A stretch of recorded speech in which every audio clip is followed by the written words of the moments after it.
Kasim, do you have a life-changing nugget? Life-changing, Ralph. The bar is so high. I'm stealing this nugget, actually. We just had our very first mastermind meeting for Driven Mastermind. You like how I plugged my mastermind just then, Ralph, on your podcast? That's pretty good. Yeah. Driven. Yeah, just Driven, snuck that Driven right mastermind. in. But as part of Driven, we do this thing called Tool Time, and everybody comes up and they present the tools that they're using that are like, having massive impacts on their business. And the one that's getting the most buzz right now, and we're not an affiliate, is Content Fries. Fries like French fries. Content Fries. And it's this really cool SaaS application that's no money. It's like $50 a month or something. I'm looking at the pricing page now. Their superb plan is $49 a month. And it does content repurposing on an automated scale.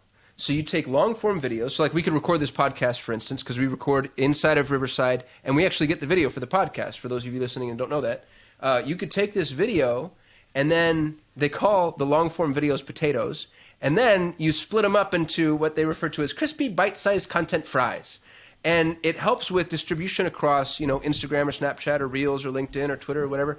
And it's just really well done. You could hack this yourself, if you got really good at video editing or Descript plus Canva plus, but it just brings it all into one place and makes it super sticky. And I think the need for content repurposing is only going to amplify because there's so many disparate channels and so many people creating content, but you're not maximizing.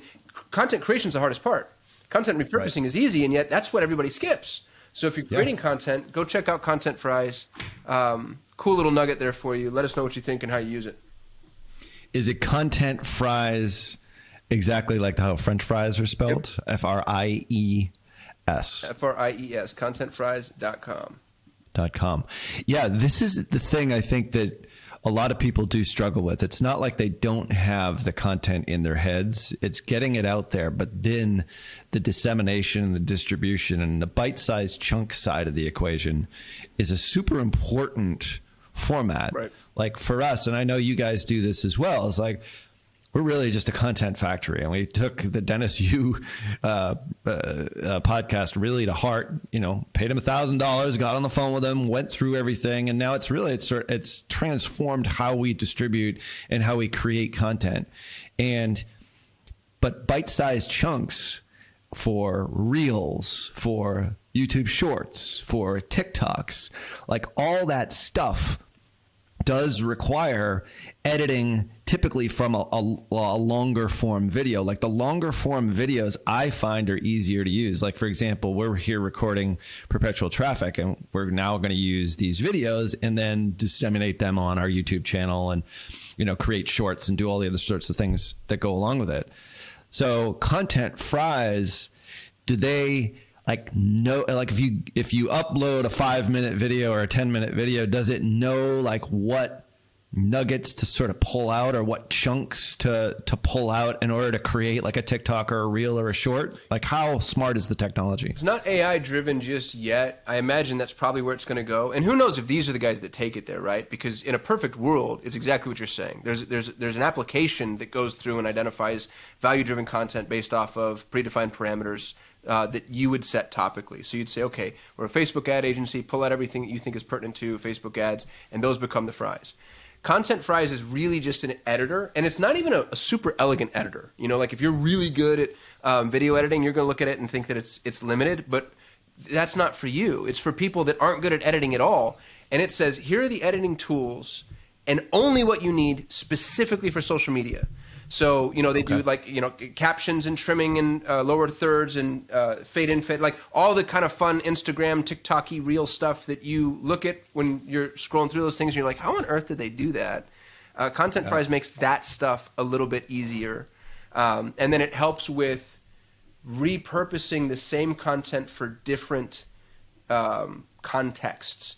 Because sometimes you want it horizontal, sometimes you want it vertical, sometimes you want captions up, sometimes you want captions down. So like, putting yourself in a position to where you can produce multiple pieces of media with outdoing the redundant work. And then little things like, removing uhs and ohs and a lot of the stuff that Descript does, removing some of the silence. They have templates too, so like you can put video and media inside of predefined, kind of think of them as Canva templates, but for videos. So it's just, it's worth $50, right? Like it just makes editing easier and faster. And if you had an EA that went and cracked the code on this, like that's a whole agency model, by the way. Is just go train a bunch of EAs on content repurposing. This is a small dream of mine, by the way, Ralph. I want to start an agency, and I want to start it specifically for single mothers in emerging nations. And I want to go hire every single mother in an emerging nation that I possibly can, because I think they're the most at-risk demographic, and pay them to do content repurposing for people, because it's something they can do on their own time from home. So now you gave a single mom the opportunity to make more money she could make anywhere else, working from home, with a free schedule. I think it's the best gift you could give. And it would be an amazing value proposition for people that are, that need this content repurposing. So Content Fries is only the software. If you're listening to this and you're looking for the next big idea, man, is this one of them? Get good at the content repurposing, because just because you have the software doesn't mean that the work is being done yet. AI will do it someday, but, maybe not just yet. It's funny. We just got off a discovery call with a customer or a potential customer, and this is exactly what I told them that they needed.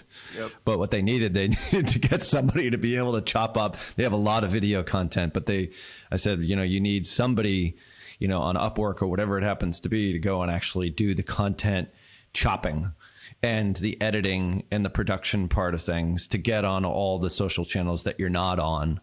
But this is maybe the solution. And I love the idea of the agency component part of things, which is something that we might have to discuss a little bit later, because that's exactly the way that I'm thinking, sort of next step post, either pre or post tier 11. But anyway, great nugget there. Thanks for bringing that one up. I'm certainly going to take that back to my team, because I know getting more efficient with content dissemination and editing is really so vital right now. Because that's where all the leads are coming from, at least from our perspective. Oh, so, ours too, man. Yeah, big time.